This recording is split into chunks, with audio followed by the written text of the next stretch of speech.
Hi you guys, and welcome back to my channel. Today's video is going to be a Q&A and questions and answers video, and I decided to do this Q&A because I'm frequently accessing questions on my social media. I wanted to go ahead and just answer those questions for you guys. I also made an Insta story where I mentioned if there was any questions that you guys wanted answered, or if there were any tips or advice that you guys wanted, to feel free and ask me. So I'm going to be answering those questions as well. So the teacher in me wrote down all of the questions that I'm frequently asked and all of the questions that were in my DMs from my recent Insta story. So I'm gonna go ahead and go through those. How did you become an ambassador for products? Honestly, there was no process that I followed. There was no application. It honestly just happened overnight via Instagram. I was contacted by different companies and I either responded with, yes, I would love to promote for you, or no, thank you.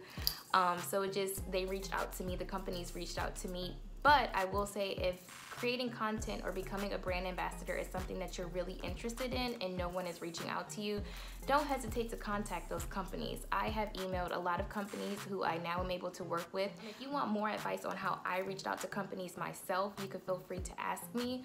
I created a social media resume, so I can share my resume with you and how I created it. I can also give you some tips and advice on how I emailed and contacted the companies and what exactly it is that I said. So if you want more tips on how to create, or not how to create, if you want more tips on how to contact some companies to become a brand ambassador or content creator, please don't hesitate to ask me that. What do you edit your videos with?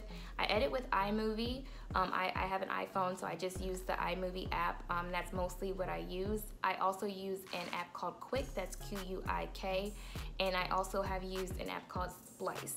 That's S-P-L-I-C-E, but recently I have just been sticking with iMovie. Everything that you need is right there in iMovie, and it just makes it easier to be in one app for editing. Have you always had long, thick hair?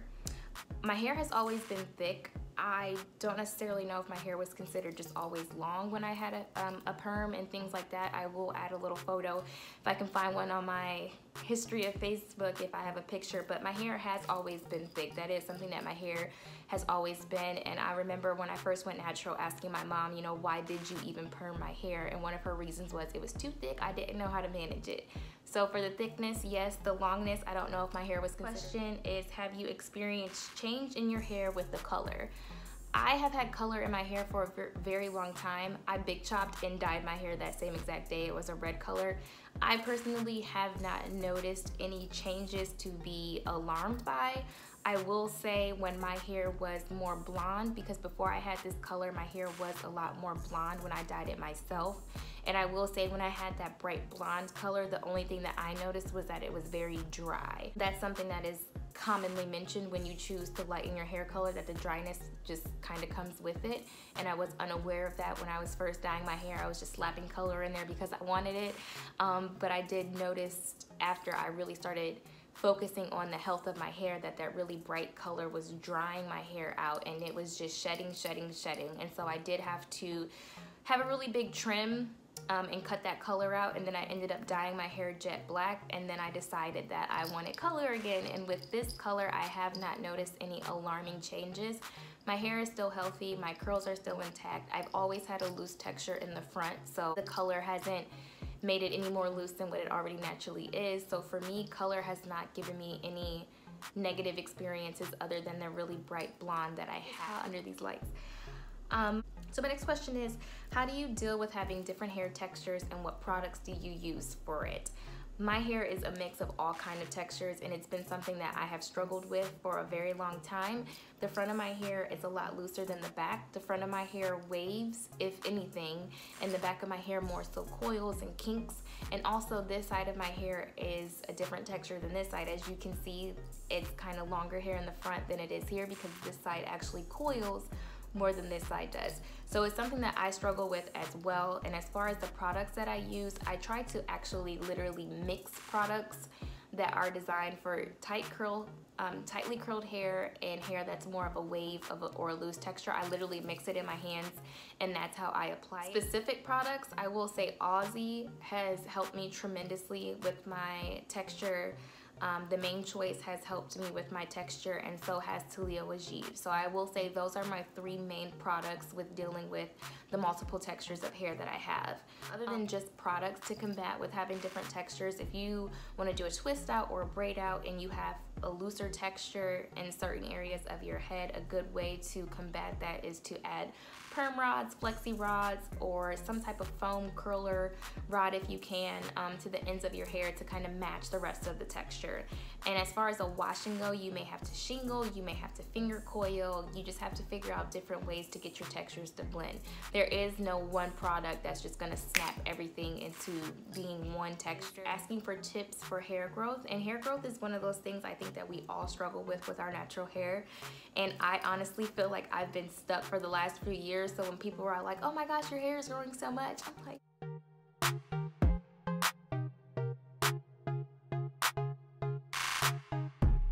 because it makes me feel like, okay, I don't have to have so much anxiety about my hair being stuck, and really I shouldn't have anxiety about it anyway because it's just hair. But into the tips, I think hair growth is one of the biggest challenges that all of us have as natural haired women, because I know for me, I always feel like I'm at a standstill every single month. I'm like, my hair has been this long for 3 years, my hair has been this long this entire time, and you kind of obsess over it. So my first tip is to not obsess over it. Just know that your hair is growing. It may not be growing at the pace of your favorite YouTube guru. It may not be growing the same pace as your favorite Instagram person or Pinterest person. Whoever it is that you admire, whoever it is that's hair goals, your hair may not be growing at the same pace because you're you and they are them. I think that is my biggest tip, is to not be obsessed with it, because I was obsessed. Like, I would watch videos like year-long natural hair journey and girl's hair is down to the middle of her back, and I'm like,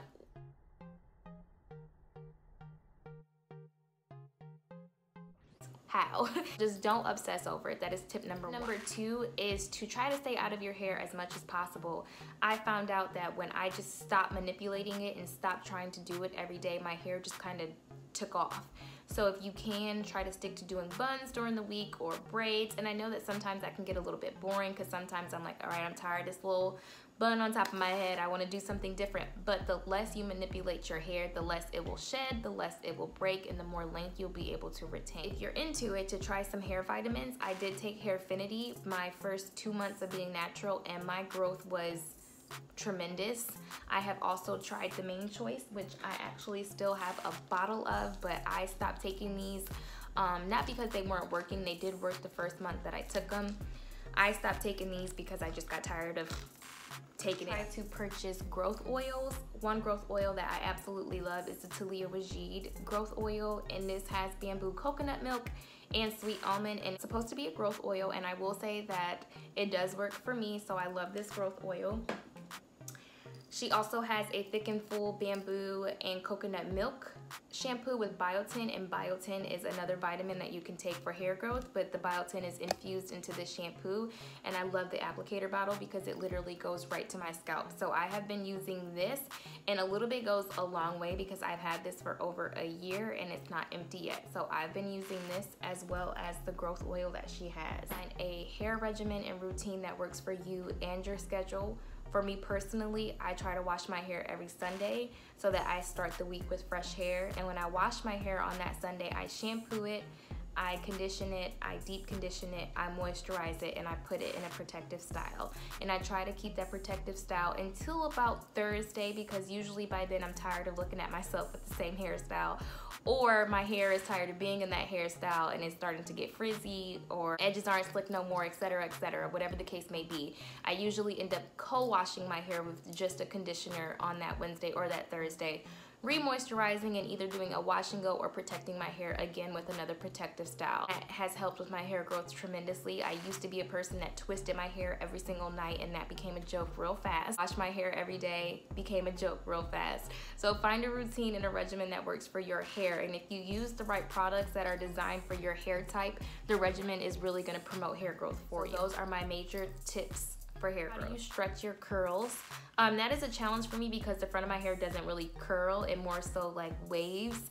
The back of my hair does curl more, and how I stretch them is using my diffuser, or I use my tension attachment to my blow dryer. My two diffusers, so this one is a lot larger than this one, but I have two different blow dryers, so it just depends on how fast I want my hair to dry. But this stretches my curls out very well. I think I have a wash and go video on my channel if you want to see how specifically I use it to stretch my hair. And this one stretches my hair also. Another blow dryer attachment I use is this one. And when I use this one, I put it at the end of my blow dryer, and all you have to do is hold your hair where you want it to be stretched, and then you blow dry right in there, and it'll stretch your hair out for you.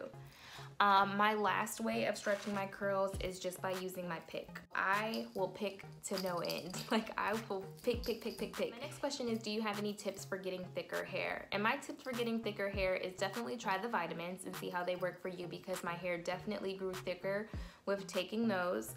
I also try to find growth oils or shampoos and conditioners that are designed for thick hair, one being the Talia Wajid. Other than that, I don't really know how to get your hair to be thicker.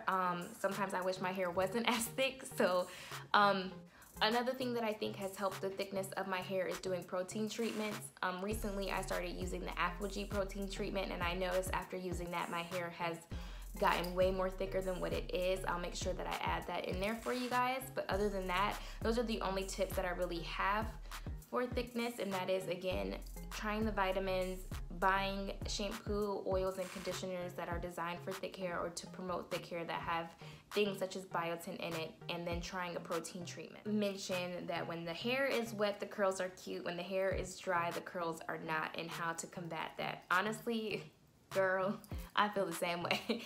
Like, my hair, I always feel looks so much better when it's soaking wet, and then when it dries, I'm just always like, how did you go from that to that?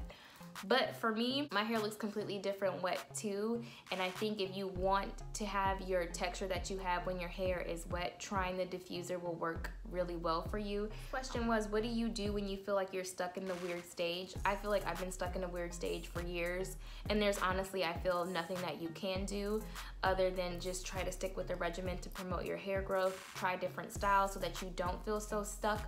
Try different protective styles, maybe dibble and dabble in some weaves or wigs if that's something that you're into, but there's really no way to get out of that awkward growth stage other than just trying to mix it up so that you don't notice it as much. What kind of box dye do you use when you dye by yourself? For me personally, I have always used textures and tones when I choose to dye by myself. It's always been a brand that has worked for me. It's designed for natural hair. It's designed for kinky, curly, textured hair, so it has always worked really well.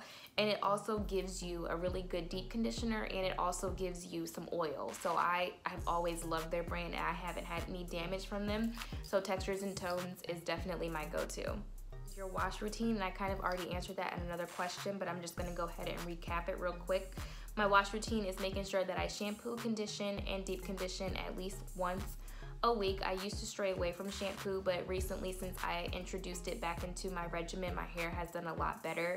I have a very itchy, dry scalp, so shampoo has really helped combat that.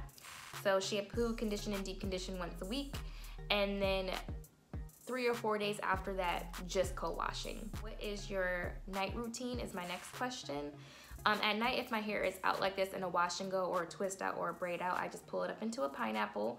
Before I pull up into a pineapple, I usually make a mixture of a leave-in, and I spray that in my hair first, and then I put the bonnet on and I sleep that way. If my hair is in a protective style, I usually still spray my hair with a leave-in conditioner just so that some of my hair is getting moisturized. And I go ahead and I either tie a silk scarf depending on the hairstyle I have, or wear my bonnet and I go to bed that way. What do you use for your wash and goes? For me, recently I've started doing my wash and goes in the shower, so that's one thing I want to mention. After my hair is shampooed, washed, and deep conditioned for my wash and go, I usually apply another conditioner, whether that's a leave-in. If I don't have a leave-in available, I literally will use a regular conditioner and just don't rinse it out. So definitely a conditioner / leave-in conditioner. A curl definer because I do have a looser texture, so I usually do a definer right after, and then my Eco Styler gel. And my Eco Styling gel of choice is usually the Jamaican Black castor oil and flaxseed one. It comes in the black label. This question is, what do you use on your edges? I get this question quite often. I don't use edge control. What I like to use is the Eco Gel. It is in the green bottle, the olive oil one, or I take beeswax, Marie's beeswax, and I use that on my edges as well. And usually if I do my edges while they're wet and I use the gel or the beeswax, that usually is what keeps my edges intact. And I tie my scarf around. I tie it kind of tight to really make sure that my edges stay down. What are your go-to protective styles? My go-to protective styles are either a high bun, whether it's a ninja bun, a sock bun, a messy bun, a curly bun, whatever it may be. Definitely a high bun, a low sock bun, or I'll do 2 braids, 2 twists, or a halo braid. I don't really wear weave that often. 1, because I prefer my real hair to be out, and 2, I don't like not being able to like get to my scalp when I want to get to my scalp, so sew-ins have never really been my thing. I do hand make my own wigs. Wigs are something that I like to go to as a protective style because I can just take them off when I want to, and because I hand make them, I feel like they're more fit for me. I also will do a long ponytail. I'll slick back my hair and add a ponytail as well. That's another one of my go-to protective styles. So all in all, I'll say high buns, low buns, 2 braids, 2 twists, a halo braid, or wigs, or a faux ponytail. That's my go-to, my top 7. That was all the questions that I had for you guys. If you have any more questions that weren't answered, or any other tips or advice that you would want that I did not mention, feel free to comment on the video and let me know. Feel free to message me on Instagram or Facebook if we're friends on there, to let me know what other questions you guys may have, any other tips you may want, or any other advice that you may want. If you are not subscribed, please make sure you subscribe. If you are already subscribed, thank you for coming back. And as always, thank you guys so much for watching.